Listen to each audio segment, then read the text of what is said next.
This is the Global Podcast Network, where executives and professionals connect, share, and inspire.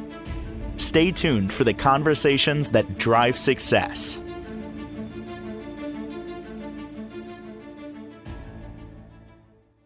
Welcome back to the show. We are honored to have our friend Ross Hackerson back joining us today, and really excited to talk about some more methodologies of talk therapy and coaching versus, well, processing therapies and so much more. And if you don't know who our friend is, Ross, say hello and please introduce yourself to your audience today. Hello. I'm Ross Hackerson. I'm actually a life coach, retired psychotherapist. I'm the director of an Affair of the Heart, and we are a collaborative group of coaches and therapists. We work with couples, individuals, families. We work with personal problems, addictions, behavioral, and substance. Actually, we're just a really good group that we do a lot of things, and we enjoy it, and we do a lot of good. Perfect. We love hearing that. Thank you so much. And excited to have you back here today. And I know we're going to, talk just a little bit about last time. Catch us up refresh the memories of some or new time listeners. Would you mind just kind of bringing up a little bit what we did and talk about, how different therapy approaches really have different effects on clients? You bet. Jill, let me get my mind organized around that. Sure. What I'll do is I'll talk Sure. about a little bit of stuff from the past. I'll talk about, as you said, different methodologies. Talk therapy and processing therapies are two big ones. I've put together a different kind of therapy modeled on a fellow named Robert Miller, who started image transformation therapy. And what I work with are behavior patterns that are connected to positive feelings, even though it doesn't look like it. So I'll talk a little bit about that. What I'd really like to focus on a little bit is how many times therapists and clients get stuck Okay. because the methodology they're working with doesn't quite fit the problem. So I'll talk about that. Sure. And I'll talk about how I've put together a different way of thinking about psychological problems that I've been working on for years, by the way. And you know what? I'm going to talk about Annie again. Yeah. Annie is one of our favorite examples here, right, Joe? Yeah. I'm just going to go into this. If you have questions, you just slow me down and ask. Sure. Absolutely. Yeah. Okay, I saw Annie as a married adult. Mm-hmm. And of course, I'm going to give you her history here to give everything we're going to talk about a context. Annie experienced 3 different forms of therapy. She worked with talk therapy, she worked with processing therapy, and then she came to see me and worked with whatever I call what we do. I've got to come up with a name for that, Jill. We'll get there. Okay, we'll do. So Annie really appeared on the map at 13 in the 7th grade. She fell apart at 13, 7th grade, 8th grade. She started isolating. She refused to be with other people.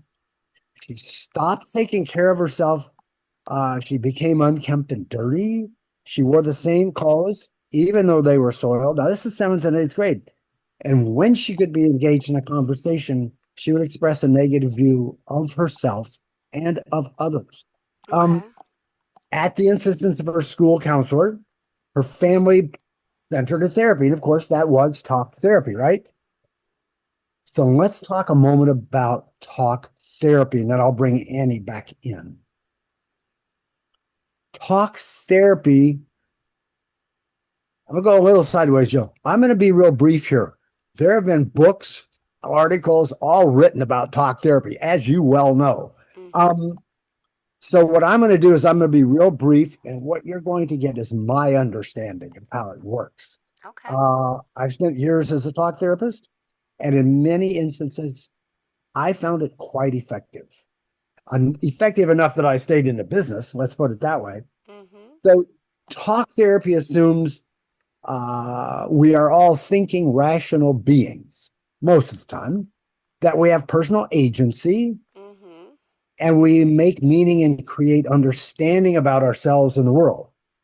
our behavior and under our behavior and our actions are guided by the understandings we've created out of our history and Okay. by the meaning we've assigned to different behaviors and different experiences. The mechanism of therapy and coaching in this venue are understanding and reframing. We understand the behavior, we reframe it, we make new meaning, and then using that new meaning, along with choice, decision, willpower, we change our behavior. Great. Annie went to therapy. At 13, she talked. She revealed that she had been molested by her Uncle John whenever he visited the family. Back then, she was 4 and 5 years old. Now, Uncle John told her she had caused him to do this behavior, which was sexual molestation, because she was so pretty and so pretty, and she was smiling, and she wore very nice, clean clothes, right? He threatened her. He told her that if she told anyone what they did, he would hurt her and the person she told. Now, in anyone's understanding, this is complex sexual trauma. Uh, the meaning Annie made of her ongoing experience was that she was bad and she was responsible. Yep. Of course, she was told that. She's 4 or 5 years old. Now, it was about that time that Annie started being a dirty little girl, right? She stopped a lot of her self-care. She stopped wearing pretty clothes, and she started being a loner. We can both make sense of that immediately, right? Yeah. Guess what? Uncle John stopped paying so much attention to her. And within a few months, Uncle John stopped visiting. Now, in retrospect, I learned that he had left town. She didn't know that. She was a 5-year-old girl. But he did stop molesting her or slowed it way down. You know, Jill, it would be nice to think that Annie figured out how to stop Uncle John, right? Yeah. That after what he had told her about being pretty and smiley and wearing nice clothes, she thought, oh, if I stop doing that, he'll leave me alone, right? No such luck. We're talking about a 5-year-old with an Yeah. already difficult family. She did not reason this out. Wow.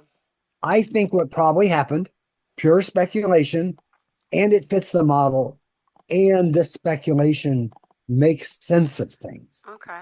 I think what probably happened was that one day Uncle John stopped by and she had been out back playing in the sand pile. Remember, she's a 5-year-old girl. She's playing out in the sand, out in the dirt. She's dirty, she's smelly, and she's already not friendly with Uncle John because we know why. He didn't like this dirty little girl, and he told her so. And he didn't molest her that day. This probably happened a few times, and without thinking about it, Annie had created a pattern of behavior that worked to ward off Uncle John. That clicks. That makes good sense. Doesn't say that a 5-year-old sat down and figured it out. It was a self-taught behavior that happened over time. Now, Annie made it to middle school. By any means, the worst 2 years of anybody's academic life, right? Middle school, 7th and 8th grade. And she fell apart. Now, it's interesting when you think this through. She started isolating, being unkempt and dirty. Notice, this is about the time that the hormones start, Yep. right? Yep. And this is when sexual relationship stuff really starts happening on a serious basis. You know, we're 12, 13, 14, entering adolescence.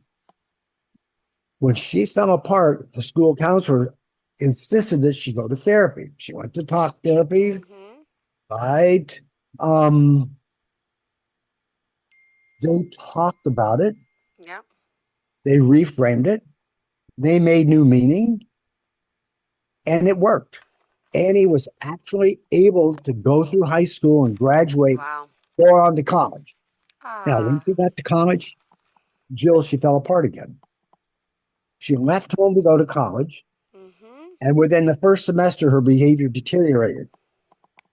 She was once again back to her pattern and became a dirty little isolating girl as a college student, right? I don't want to speculate why right now. We'll go back to that if we Yeah. have time. Yeah. Go ahead. At that point, she was referred to a process therapist, Mm-hmm. one who did the EMDR. Thank goodness. Actually, process therapies have a different set of assumptions. They work with the concept that causation and trauma, especially big T trauma and complex sexual trauma, fits that, is that the event has overwhelmed the nervous system, limited our memory integration of our experience, right? Mm-hmm. We just don't remember what happened, or we put it off, or we put it in a closet. Mm-hmm. This type of nervous system integration has the effect of creating really difficult symptomatic behavior. Um, yeah, right. And changing out of that involves assisting the nervous system to process uh, those traumatic behaviors and begin to integrate those experiences back into our real life. Now, my homespun metaphor goes like this. Jill, if you fall down and hurt yourself, bruised, get a little cut, your body heals, right? It Yep. just, it's automatic. We have a healing process. Same thing. Well, we go one step further. Um, what if you really hurt yourself and you get sliced open and you get dirt in the wound? Yeah. You have to go get some help. Mm-hmm. That takes medical attention. But then after you get that, your body still heals on its own. Um, Same thing applies to normal mental emotional hurts. We experience problems, we figure it out, we get on with life. Most Yep. of us are able to do that with most things, right? Mm-hmm. True.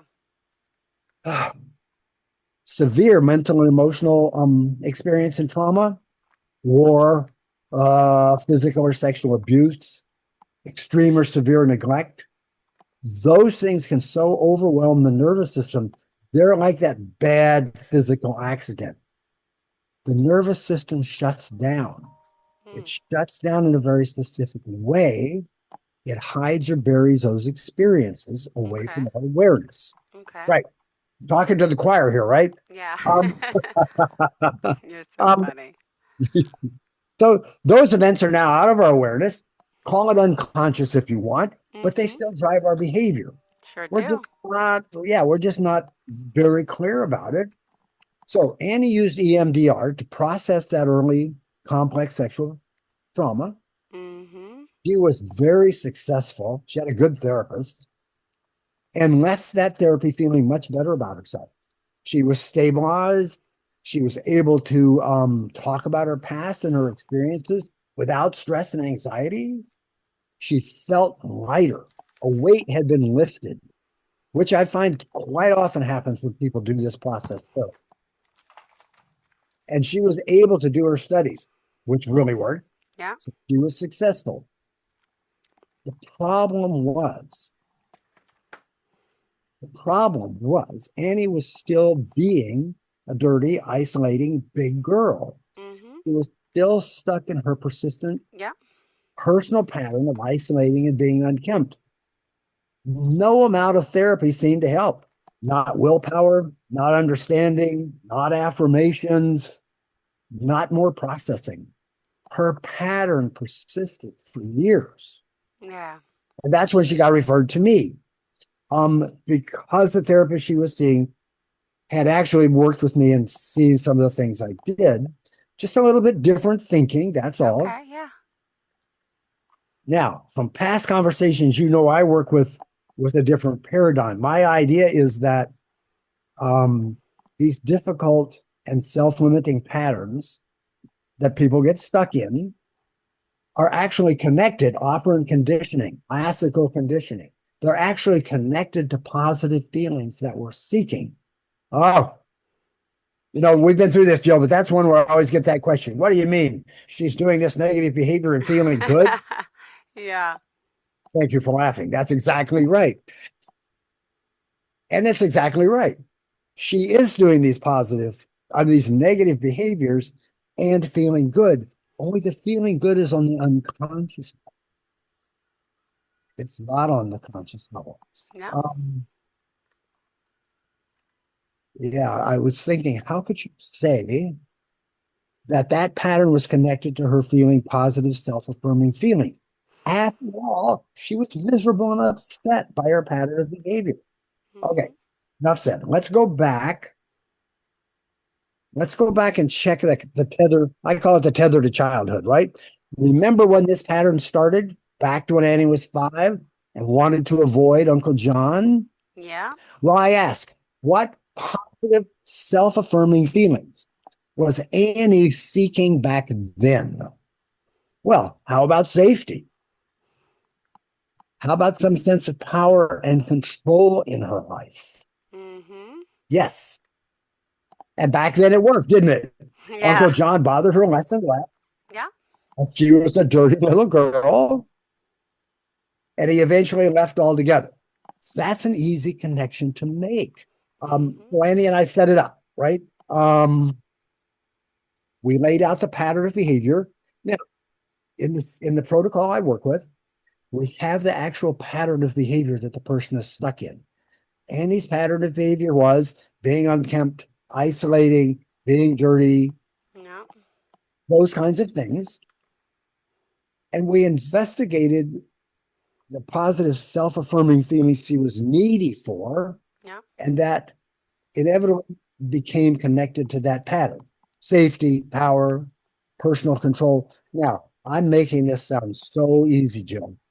It's pretty simple. Yeah. It's not easy. It's complicated, and it's fun. Oh, now, since this pattern started in childhood, the feelings were totally outside of her conscious awareness. So yes, it's simple when we look at it from that perspective of, oh, we can see history. This dirty little girl got bothered less and less. She learned a pattern of behavior connected to safety, connected to Hmm. power and control. Was she conscious of it? No. Was she doing it on purpose? Yeah. Not conscious purpose? No. Hmm. Once we laid out the positive feeling pattern, the behavior here, the positive feelings that she gets, we use my protocol to extinguish the connection link Yeah. between the pattern behavior and the feelings. It's like magic. She stopped doing that behavior. I think it's incredible. Now, I've done talk therapy, I've done processing therapy, and I still do them. And Okay. I do this. It's a feeling state focused therapy. It works with patterns attached to positive feelings that are unconscious. Yeah.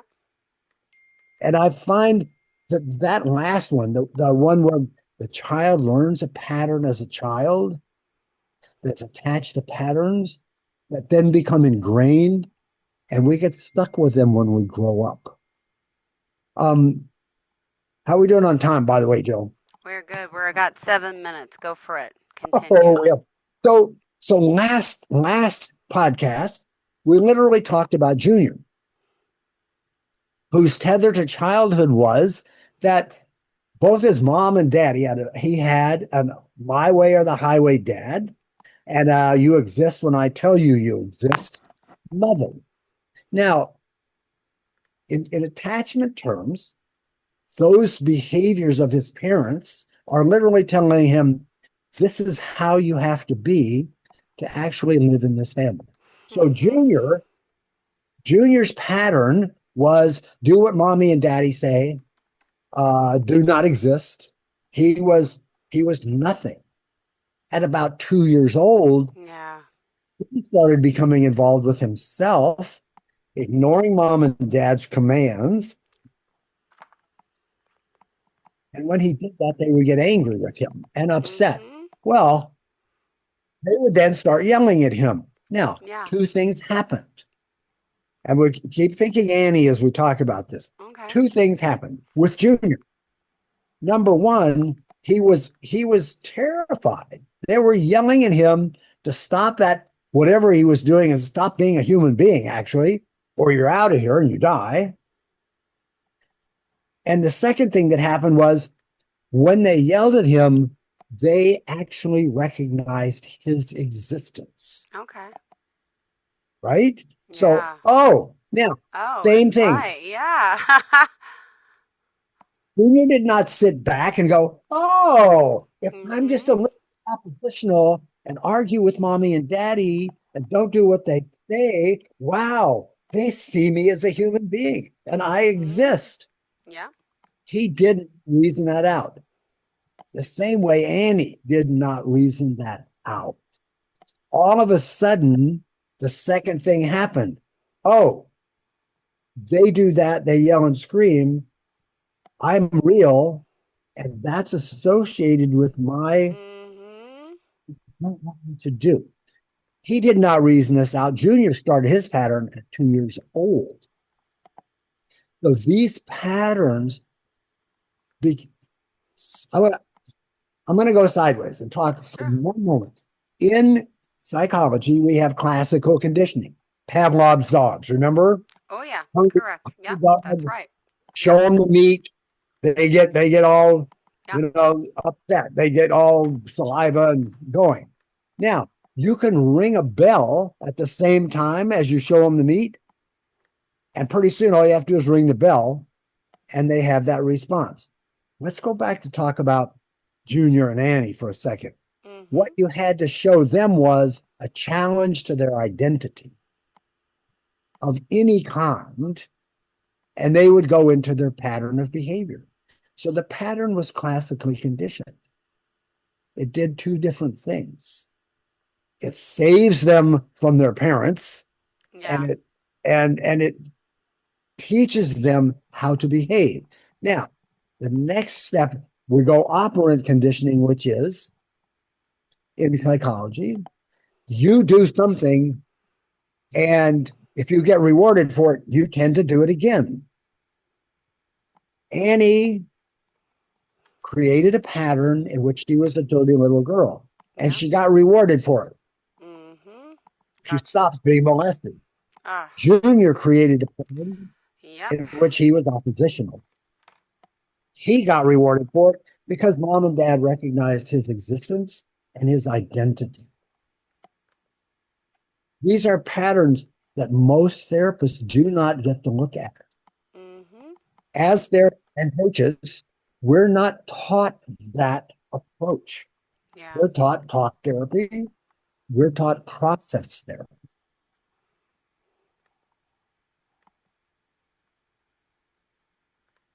Got it.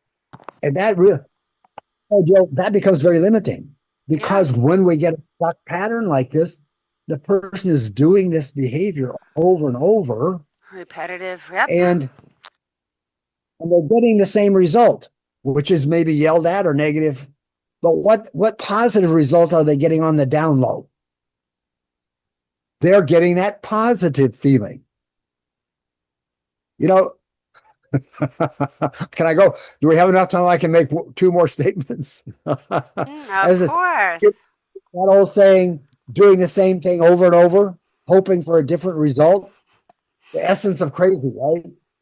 So true. Yep. Well, what if that same thing that we're doing over and over is actually related to, connected to, on an unconscious level, positive feelings that we need? So now we're doing the same thing over and over, getting the same result, which is two different things. One is the Mm-hmm. bad result, getting yelled at, getting being dirty and but being molested, and the other one is the positive result. Mm-hmm. We're seen as a real person. We're left alone. So doing the same thing over and over, you're getting the same result, all right, on two levels. the conscious level, which is the negative one. Damn it, why Yeah. am I doing this? And the negative one, which is, oh, inside I experience positive feelings. So now that was a little excursion into classical and operant conditioning, which is exactly where the model I'm working with Yeah. comes from, and how we create these patterns. Oh my gosh, yeah, we're again. I'm going to ask. I don't think we have much time. No. I can go on and on. I know we're out of Can time, I but okay. summarize that? Oh, I won't summarize that. Ah, Well, I will. Pattern is connected to positive feelings, okay. negative pattern. That's what we're looking at. That's what my protocol works with and changes. Nicely said, Ross. Okay. That's it. I'm ready to stop. Jill, you say we're out of time? Yeah, we have to go, but thank you for the conversation, and we got to now find out how we can contact you. Oh, well, Jill, my phone number is 413-210-3739. That's 413-210-3739. You call me, I'll talk to you. As you can tell, I'm a people person. I do answer my phone if I can. Absolutely. You can also go on the website, anaffairoftheheart.us, which is .us, anaffairoftheheart.us, and check it out there. And my phone number should be there. You can send an email or call. Perfect. Will do. Thank you so much. Pleasure having you. Great discussion today, as always. And we'll be back in the swing of this next time, right? You'll be back next week? I'll be back next. Oh, we got about five more Beautiful. podcasts to go, I think. Thank you so much. Always a Thank you, pleasure Jill. having you. You're so kind and you're very informative and you're very helpful. So thank you so much. And always love the Great, Jill. suspenders. I have to Take care. say that every time. Thanks to your daughter. Bye. Bye. This is the Global Podcast Network, where executives and professionals connect, share, and inspire. Stay tuned for the conversations that drive success.